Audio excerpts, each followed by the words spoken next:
Belmont coming off an 0-11 season 2013. What have you done to alter the culture and atmosphere of this team?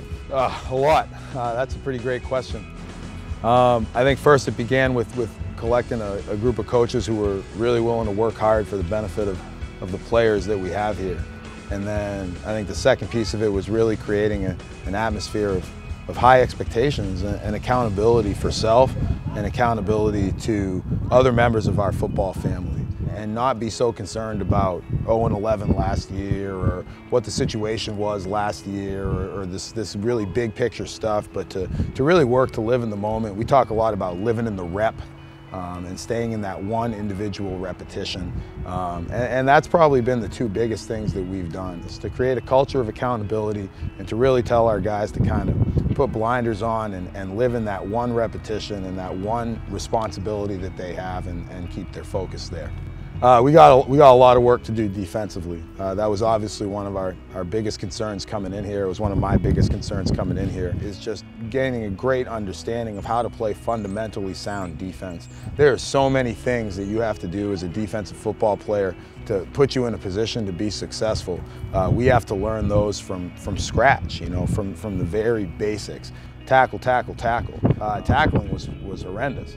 I mean, it was probably the worst aspect of this team last year, was their ability to tackle as a team. So we set up goals this year, some individual goals, and a few of the captains, without even talking to each other, we set up a goal. Lead by example and with character, always on and off the field. And I think that's really important with how we approach it. Coach always says, be the first to serve and the last to be served. So what is it going to be like for you to have your brother Ben, a fellow halfback, on the team? I like this question. Well, first of all, I was pretty disappointed that he left to go to BB&N in the first place. I mean, he had a great year. He learned a ton. He really liked the football there, and he brought a lot of that kind of back. But as soon as he started talking about, thinking about coming back to Belmont High, coming back to play football with me, I was super excited. I was totally with him the whole way, either way he went. He's a great football player. He's a great person. He works just as hard as everyone else, maybe harder in some cases. And he's always there for people. It's going to be great. Nothing better than your backup being your brother.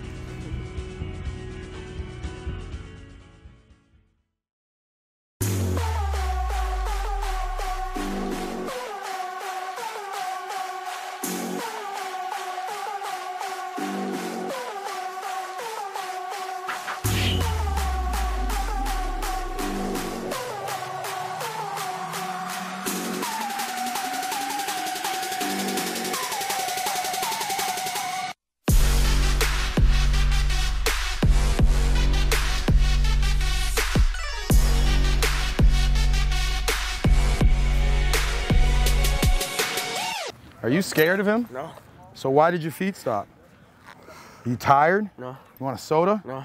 You want to start in defensive position? I want to hit him. You sure? Then show me that. Run your feet. Set! Go Norwich!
I think the renovated White field house and the renovated Harris, it's obviously, it gives us a great sense of new beginning, which is something that we want as a football program. But I'll say something about myself as a coach, and I think as some of my players sitting over there off camera will probably attest to it too.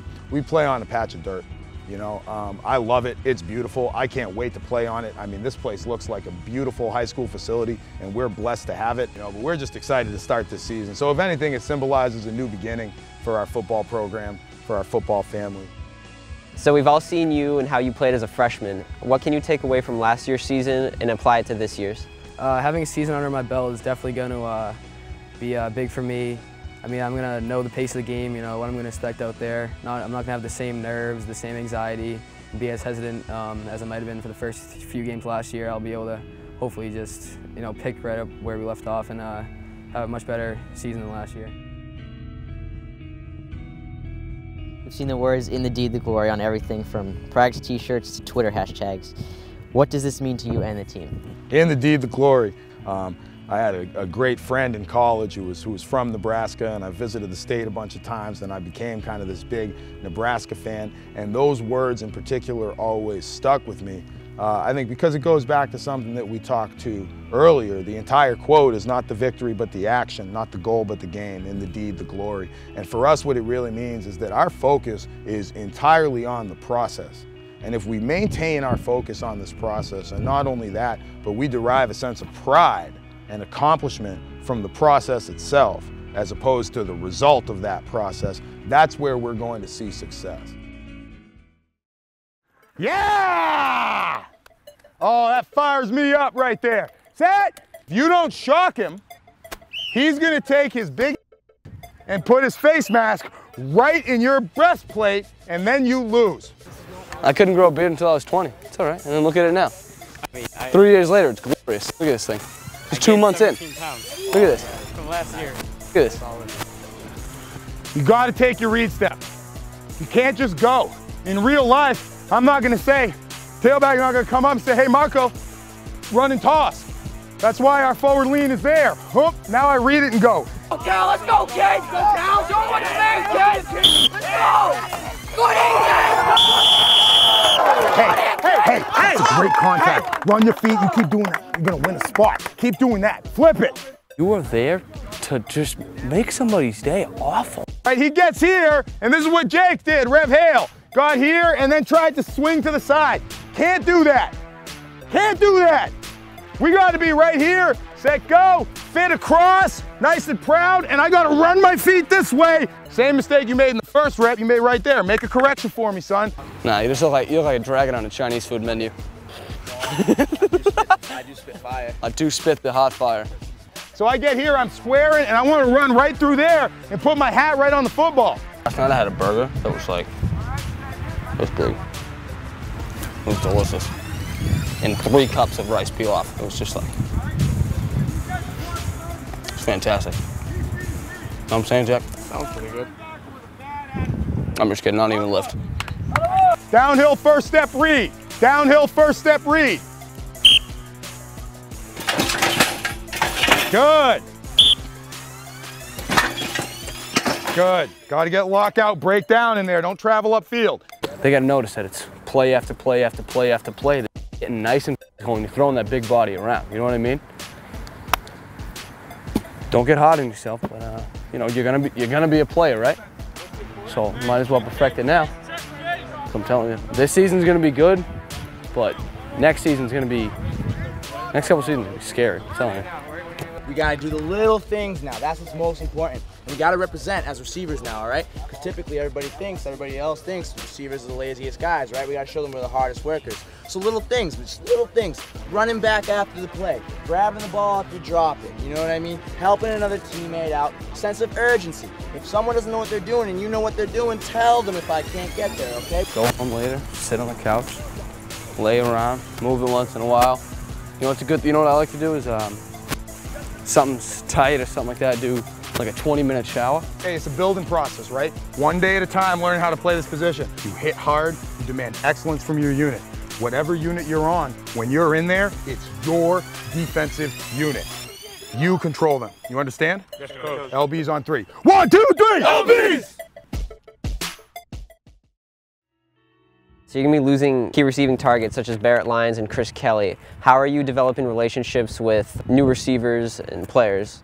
We got a very talented group of receivers this year that I think are going to be able to make some big plays for us. We're out there practicing every day. We're working on our routes, our chemistry, our timing, and we're fixing the problems if we need to. So again, with the coaches, how have they helped you discover your potential and possible positions on the field? They've helped me fix my stances. They're really nitpicky on what they want to see out there, and it's helping me get better as a player. And I thank them for that. Either home or away, we're ready for anything that we face. Doesn't matter if it's 20 minutes away, 30 minutes away, we're ready. We're prepared for anything that we cross, and we're going to get some W's for the fans and everyone that's doubting us that we can't do it. We're going to do it. We're going to do it well.